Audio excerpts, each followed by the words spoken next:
Shalom Obracha, mes chers amis, pour la paracha de Vayera. Dans le livre de Bereshit, au Perek Yudchet 18 et au Pasuk 4, Dalet, là-bas la Torah nous mentionne qu'Abraham Avinu, lorsqu'il avait vu les trois personnes, on va dire trois personnes parce qu'au début il ne savait pas du tout que c'était des anges, il les a pris pour des étrangers. Et il leur dit, Yukachna me'at mayim v'rahatsu raglechem v'isha'anu tahat ha'etz. Ça veut dire, permettez-moi qu'on apporte un peu d'eau pour vous laver les pieds et reposez-vous sous cet arbre.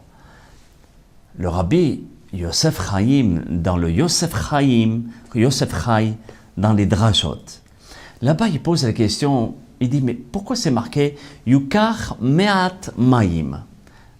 Prenez un tout petit peu d'eau. Est-ce qu'il manquait de l'eau ? Il pouvait prendre de l'eau dans un puits et l'apporter. Et l'eau, en plus, elle était gratuite à cette époque.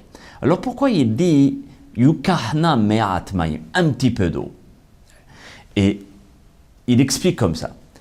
Il y a des personnes, parfois, qui n'ont pas beaucoup à manger. Alors qu'est-ce qu'ils font ? Soit il boit énormément avant de s'attabler et ensuite, il mange. Ou bien, ils mangent un petit peu de pain et par-dessus, ils vont boire, ce qui provoque malheureusement des embonpoints. Parce qu'ils n'ont pas tellement beaucoup à manger, alors ils sont obligés de se remplir l'estomac avec des liquides. Abraham Avinu alav shalom a reçu avec sagesse tous les invités. Comment il dit ?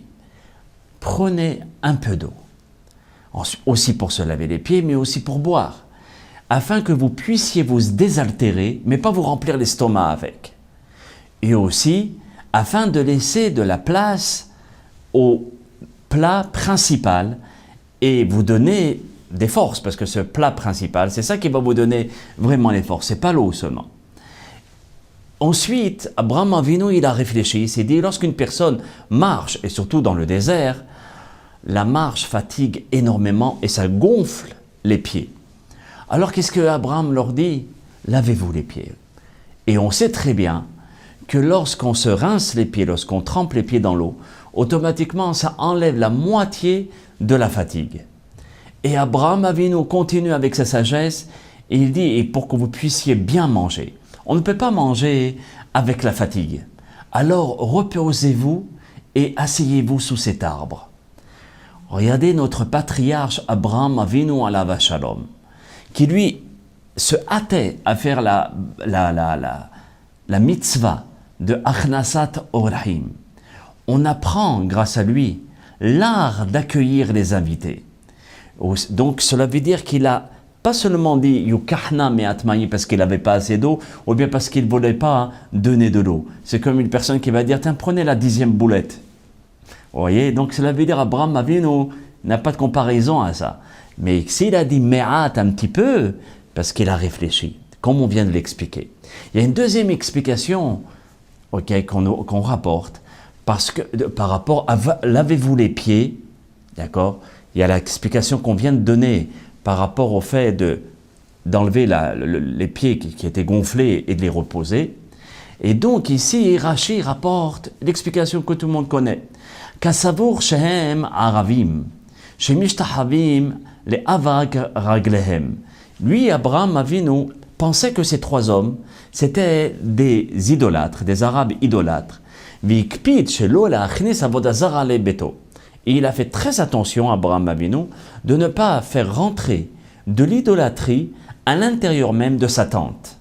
Rabbi Yosef Chaim, dans un autre livre qui s'appelle le Ben Yehoyada, qui est des explications sur le Talmud, principalement dans la Gemara Baba Metzia là-bas, il rapporte l'explication suivante. Il dit, mais comment on peut se prosterner à la poussière de nos pieds ? C'est un peu bizarre. Alors, il répond de cette manière. Les gens qui devaient partir en voyage, avant de partir, ils allaient dans leur temple pour offrir un sacrifice. Et ils se prosternaient devant leur idole et il leur demandait à cette idole de faire une très très bonne route. Les gens qui faisaient, les idolâtres, pensaient que cette idole les protégeait pendant le chemin, et que les Ovdei Avodah Zara, les idolâtres, fantasmaient vraiment.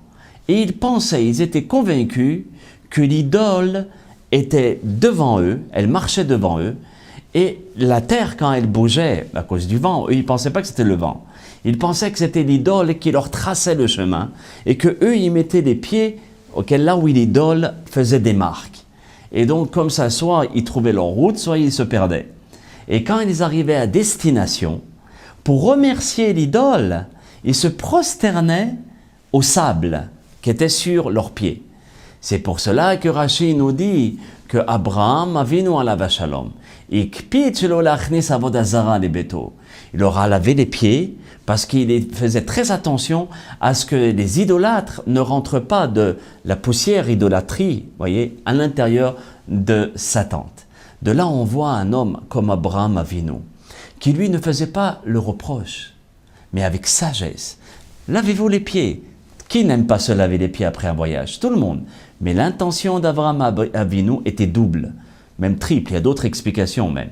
Mais les deux explications que nous avons rapportées, l'un pour donner du nahat ruach, du bienfait à l'invité, et indirectement enlever la poussière, le sable de l'idole. Qu'Hachem vous bénisse, à très bientôt pour d'autres explications de la paracha selon le Ben Ish Chai alav shalom. Kol Tov.